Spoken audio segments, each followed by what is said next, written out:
सकते हो, ठीक है ना। अपनी स्किन को खुद आप लोग ठीक करो। आम सी चीज़ें हैं, लेकिन ये है कि आप लोगों को पता नहीं है, ठीक है।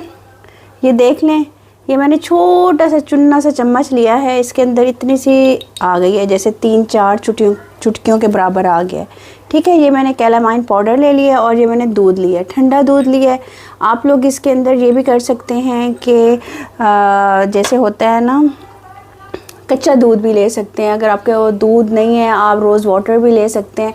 इसके अंदर आपने इसको अच्छी तरह से इसको मिक्स करना है और उसके बाद आपने इसकी क्लिनजिंग करनी है, ठीक है जी। कुछ लोग होते हैं उनको ग्लिसरीन सूट नहीं करती, तो आप लोगों ने ग्लिसरीन नहीं डालनी, इससे आप लोग कीजिएगा क्लिनजिंग। मैं आपको इसका तरीका भी बताती हूँ। गर्मियाँ हैं, आप लोगों ने अपने हाथों को टच नहीं करना, आपने इस तरह से करनी है। आए जी, हम डेमो दें। अच्छा जी, ये देखिए, अब हम लोग ना इसको डिप करेंगे इसके अंदर इस तरह से। ये देखें, ये हम डिप करते जाएंगे और फेस